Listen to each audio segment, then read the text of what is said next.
आज है 16 सितंबर दिन सोमवार। बात करते हैं पहली बड़ी खबर। 14 दिसंबर तक निशुल्क अपडेट करा सकेंगे आधार। नई दिल्ली से खबर। भारतीय विशिष्ट पहचान प्राधिकरण UIDAI ने निशुल्क आधार अपडेट की समय सीमा 90 दिन तक बढ़ाकर 14 दिसंबर 2024 तक कर दी है। पहले अंतिम तिथि 14 सितंबर थी। आधार कार्ड धारक अगले 90 दिनों तक बिना शुल्क के आधार में अपडेट करा सकते हैं। हालांकि यह सेवा सिर्फ ऑनलाइन उपलब्ध है। आधार केंद्र जाकर कोई जानकारी अपडेट कराना चाहते हैं तो इसके लिए शुल्क देना होगा। वहीं बात करेंगे अगली खबर। अंतिम भेड़िया पकड़े जाने तक डटी रहेगी टीमें। बहराइच में मासूमों को दुलार कर सीएम ने बड़े की बधाई। हिम्मत। बहराइच से खबर। मुख्यमंत्री योगी आदित्यनाथ ने रविवार को महसी तहसील के भेड़िया प्रभावित क्षेत्रों का हवाई सर्वेक्षण किया। इसके बाद भेड़िए के हमले में मारे गए लोगों के परिजनों से मुलाकात कर सहायता राशि दी। उन्होंने घायलों का हाल भी जाना। इस दौरान सीएम ने कहा कि जब तक क्षेत्र भेड़िए के खतरे से मुक्त नहीं हो जाता तब तक वन विभाग, जिला प्रशासन व पुलिस टीमें निरंतर यहाँ कार्य करेंगे। सीएम ने मौके पर मौजूद हरियाली को गोद में उठाकर और दुलारते हुए चॉकलेट खिलाई। मुख्यमंत्री ने कहा कि लगभग 2 माह से भेड़ियों की बहराइच में दहशत है। जिला प्रशासन को अभियान चलाने का निर्देश दिया। 2 महीने में 8 जनहानि हुई है।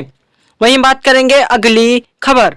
विश्व चुनाव से कुछ माह पहले दिल्ली में दूसरी बार मुख्यमंत्री देंगे त्यागपत्र। नई दिल्ली से खबर। आम आदमी पार्टी के राष्ट्रीय संयोजक अरविंद केजरीवाल के इस्तीफे के ऐलान के साथ ही दिल्ली में विधानसभा चुनाव से कुछ माह पहले दूसरी बार मुख्यमंत्री के त्यागपत्र देने की घटना होने जा रही है। इससे पहले वर्ष 1998 में साहिब सिंह वर्मा ने विधानसभा चुनाव से करीब 2 महीने पहले त्यागपत्र दिया था।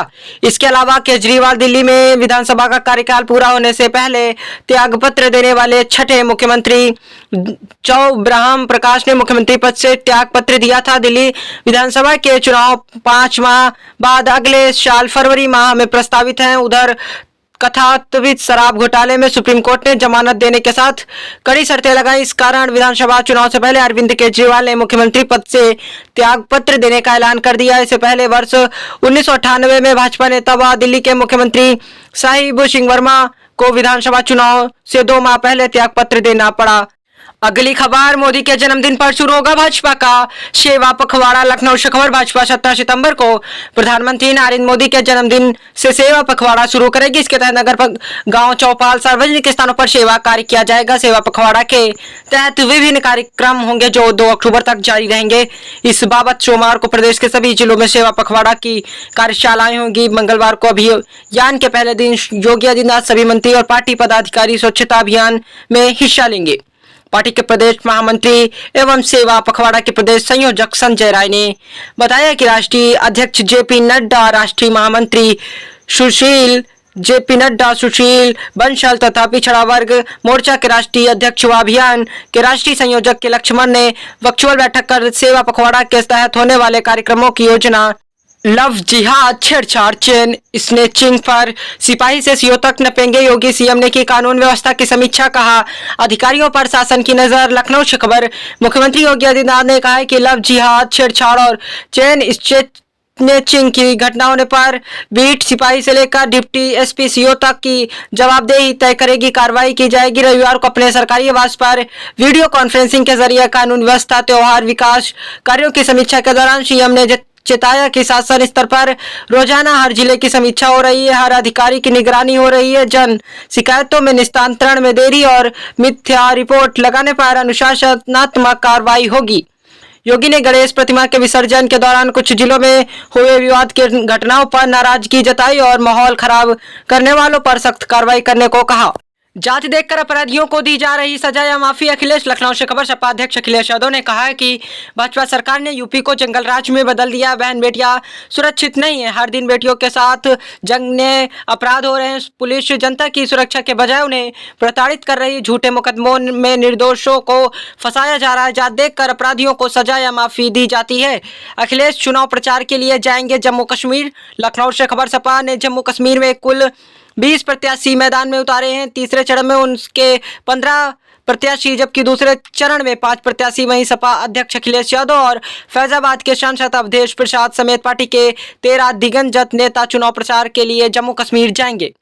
सपा की ओर से चुनाव आयोग को भेजे गए पत्र में कहा गया है कि ये नेता तीसरे चरण के चुनाव में वहां दौरा करेंगे। सूची में किरण में नंदा, सांसद धर्मेंद्र यादव, जावेद अली, हरेंद्र मालिक, इक्सना हसन, प्रिया सरोज व पुष्पेंद्र सरोज।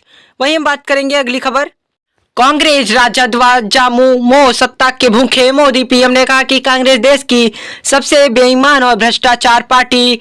जमशेदपुर से खबर। प्रधानमंत्री नरेंद्र मोदी ने कहा कि कांग्रेस, जामुओ और राजद झारखंड के सबसे बड़े दुश्मन हैं। ये पार्टियां सत्ता की भूखी हैं, वोट बैंक की राजनीति में लिप्त हैं। पीएम ने कहा कि देश की सबसे बेईमान और भ्रष्टाचार पार्टी एक ही है, कांग्रेस पार्टी। इस देश का सबसे भ्रष्ट परिवार एक ही है, कांग्रेस का परिवार। भ्रष्टाचार की सारी धाराएं वहीं से निकलती हैं। ये झारखंड मुक्ति मोर्चा, जामुओ वाले भी इसी स्कूल से प्रशिक्षण लेते हैं और उसी स्कूल का नाम कांग्रेस स्कूल ऑफ करप्शन है। पीएम ने रविवार को झारखंड के जमशेदपुर में भाजपा की परिवर्तन महारैली में कहा, जामुओ, राजद और कांग्रेस जैसे दलों को अपना वोट नहीं चाहिए। ये दल मजहब के नाम पर अपना वोट बैंक बनाना चाहते हैं।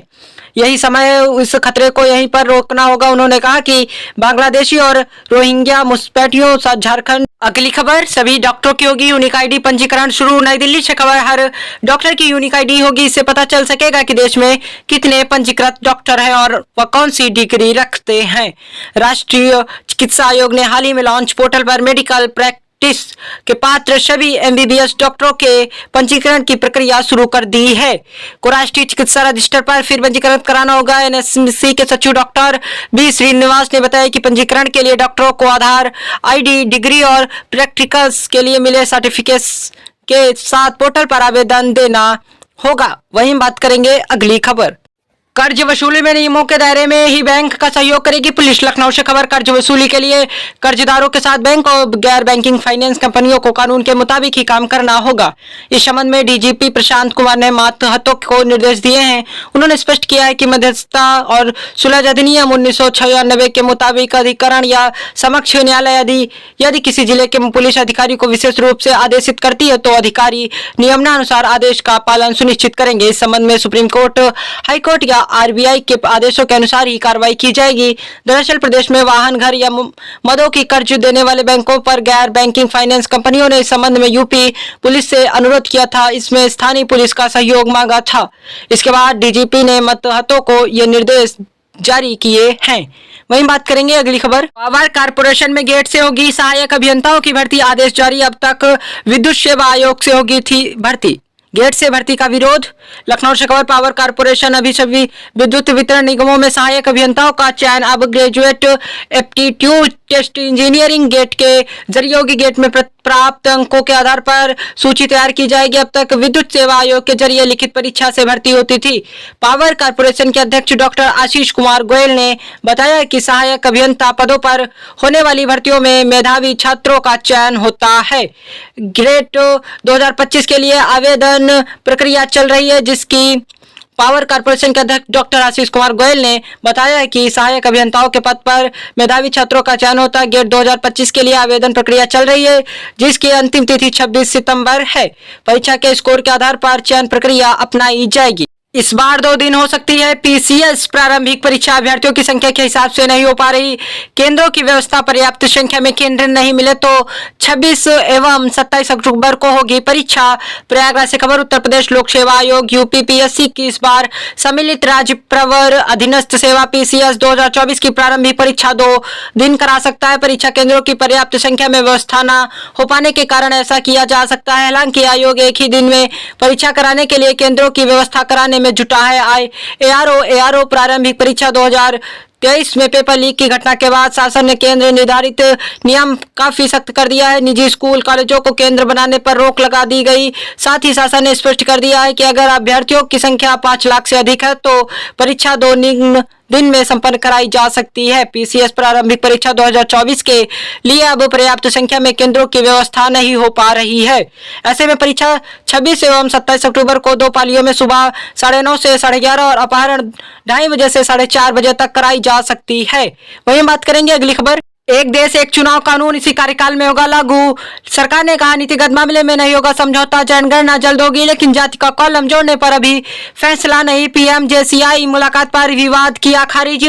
नई दिल्ली से खबर। केंद्र सरकार ने दावा किया है कि पंचायत से लेकर लोकसभा एक साथ चुनाव कराने के मामले में अपने रुख पर कायम है। इससे जुड़ा कानून हर हाल में इसी कार्यकाल में लागू किया जाएगा। सरकारी सूत्र ने कहा है कि रामनाथ कोविंद समिति की रिपोर्ट के बाद एक देश एक चुनाव की ओर से आगे बढ़ने के लिए लगातार मंथन हो रहा है। यह नीतिगत मामला होने के साथ देश हित में जरूरी है। समिति के समक्ष जिन 47 दलों में विचार रखे हैं इनमें 32 ने इनका समर्थन किया। ऐसे में एक साथ चुनाव कराने का कानून मोदी सरकार ने इसी कार्यकाल में लागू होगा। सूत्र ने कहा है कि जनगणना कराने की प्रक्रिया जल्द शुरू की जाएगी।